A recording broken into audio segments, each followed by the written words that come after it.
welcome back. Today we're going to continue our series on how to set up and use the StructureMap IOC container. In previous episodes, we've taken a look at how you can set up our container to both do auto registration, that is where StructureMap will scan the assembly and basically map everything for you. We've also taken a look at how you can do manual registration by utilizing the registry concept within StructureMap.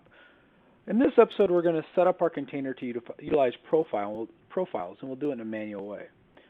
Profiles allow you to set up various ways to construct your objects via StructureMap, and you can use these to tell StructureMap to which dependencies to inject or to use depending on the currently selected profile.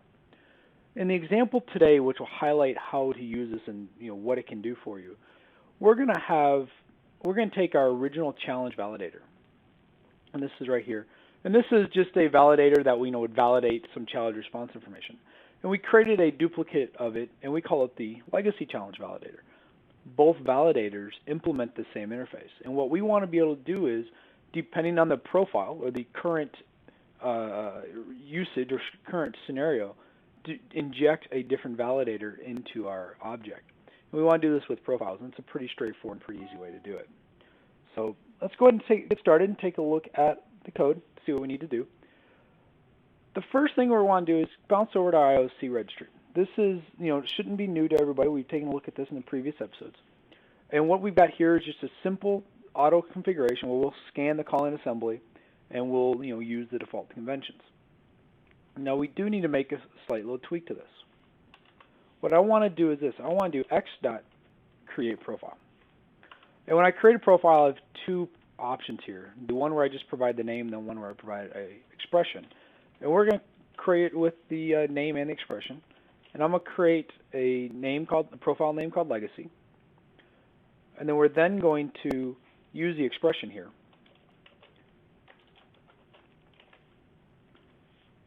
And we're going to set everything up. Now when I create my profile, what I want to do is I want to say, basically profile 4.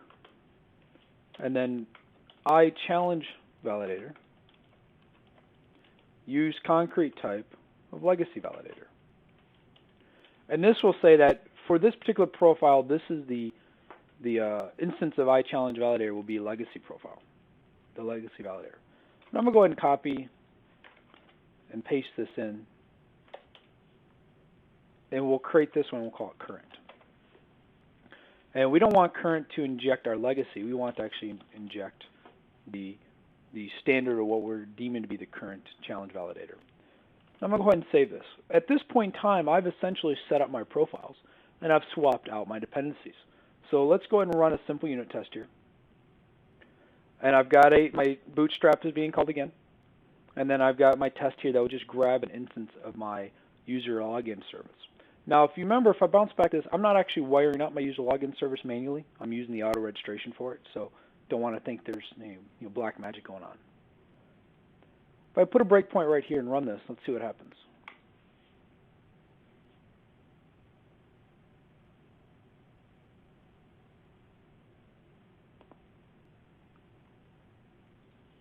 If I F5 over this, you'll actually see that an exception's thrown. Well, let's go look at the exception.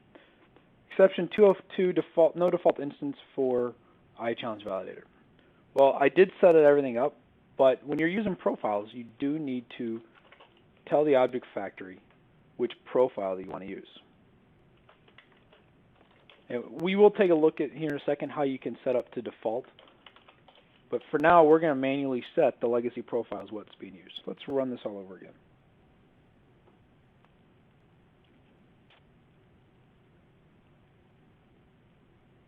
If I hit F5 again, you'll see this time that I was able to construct everything, no exceptions. And if I bounce in, you'll see that my challenge validator is an instance of the legacy validator. And just for fun, let's go ahead and change this to current. One thing I want to point out here is I just changed this to current and legacy. One of the fallbacks of using the profile concept is if you mistype the profile name, you'll get exceptions. So now let's come back. Let's go look at our challenge validator, and this time it's our non-legacy instance. So you can see that our profile is clearly doing its job.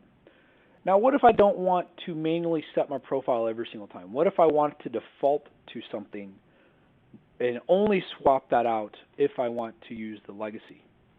Well, how can we do it? Well, it's pretty straightforward.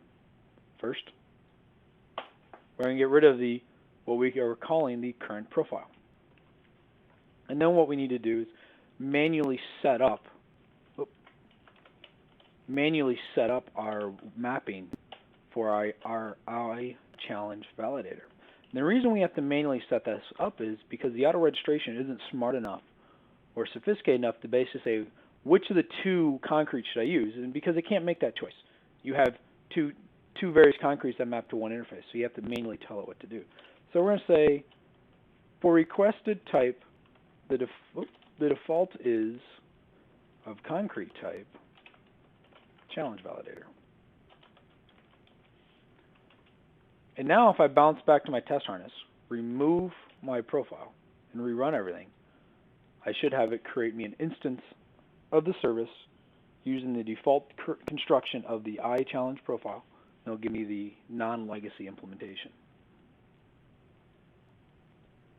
And sure enough, non-legacy. And if I want to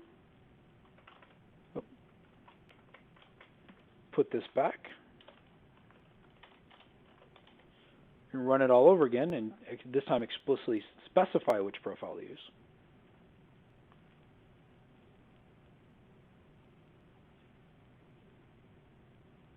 You'll see it still passes, and again, I'm using my legacy validator. So you can see, setting up a profile is pretty straightforward and pretty easy.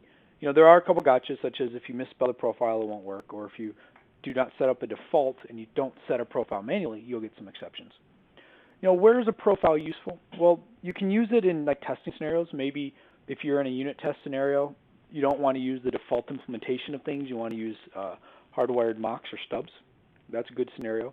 Or you can use it in a scenario where you want to hot swap out things, within, say, some kind of execution engine, and based on the settings, the execution engine will grab various components that are swappable. So I hope you learned something, and until next time.